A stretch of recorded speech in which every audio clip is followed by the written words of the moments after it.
सर्दी होते ही खान पान बदलता है, तो अचानक अगर हम खान पान बदलेंगे तो हमारा शरीर सह नहीं पाएगा।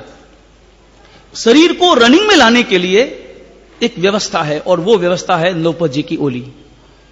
ये नौपत जी की ओली का बड़ा महत्व है कि इन दिनों में 9 दिनों में अगर कोई व्यक्ति आयंबिल कर ले, परिवर्तन हो रहा है, एक स्थान से दूसरे स्थान पर हम पहुंच रहे हैं।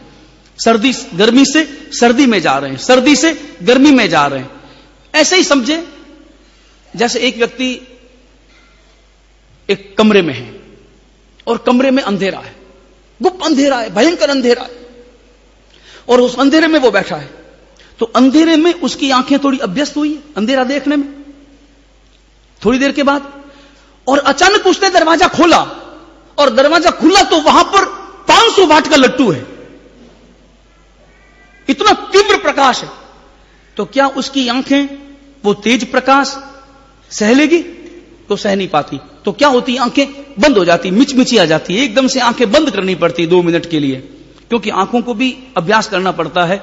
अगर आंखों की पुतली की हमारी रचना है, आपने कभी सुना हो आंखों के बारे में, आंखों की पुतली की रचना है कि पुतली में जो छेद है, वो छेद जितनी जरूरत हो उतना ही प्रकाश भीतर में ग्रहण करती है, उससे ज्यादा नहीं, उससे कम भी नहीं।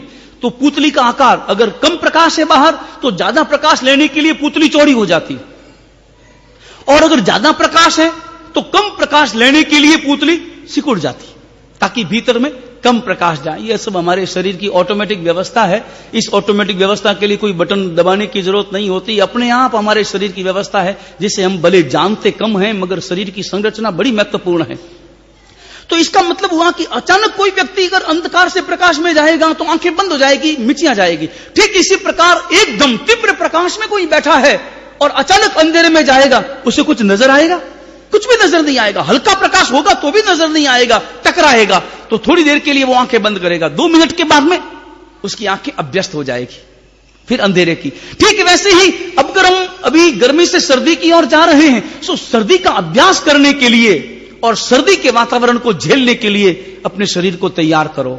जैसे अंधकार को झेलने के लिए आंखें तैयार होती है, जैसे प्रकाश को झेलने के लिए आंखें तैयार होती है, वैसे ही सर्दी को झेलने के लिए शरीर को तैयार करना होता है। और शरीर को तैयार करने के लिए 9 दिन के आयंबिल है।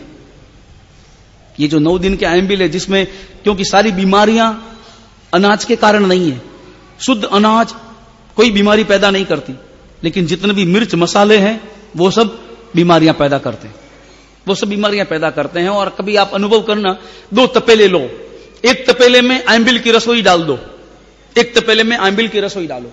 आयंबिल की रसोई में क्या होगा? रोटी, उबली हुई दाल, ये डाल दो। एक तपेले में मिठाई, नमकीन, मसालेदार सब्जी, घी में डूबी हुई रोटी, वो सब डाल दो, एक साथ इकट्ठे करके रख दो। 24 घंटे के बाद में ढक के रख दी। 24 घंटे के बाद में उन दोनों ही तपेलों के ढक्कनों को खोल दो। बदबू किस में आएगी ज्यादा? मसाले वाली में ही आएगी, जिसमें केवल उबली हुई सब्जी है और लुखी बिना नमक की और बिना घी की रोटी है, उसमें वास आएगी, उसमें कोई दुर्गंध नहीं आएगी। लेकिन दूसरे में भयंकर दुर्गंध आएगी।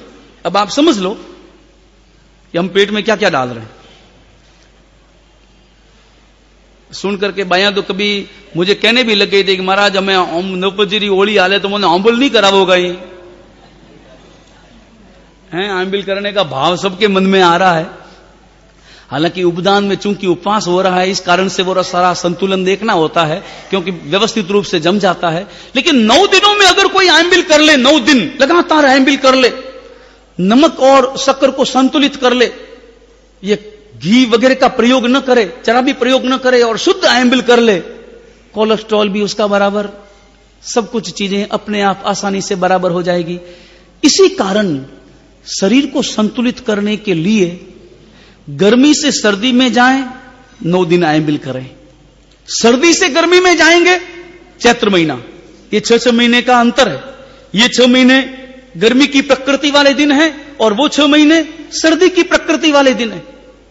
गर्मी आते आते आएगी, यानी शुरू भले हो जाए लेकिन संपूर्ण रूप से नहीं आएगी। तो उन 9 दिनों में अगर आयंबिल कर लेते हैं तो निश्चित रूप से हमारे भीतर से सारे रोग विदा हो जाते हैं। एक तो आयंबिल हो और ऊपर से नौपद की साधना हो, ऊपर से ये जाप हो और ये श्रीपाल और मैना सुंदरी के चरित्र की सच्ची समझ हो, तो निश्चित रूप से हमारे जीवन में बदलाव आता है, परिवर्तन आता है।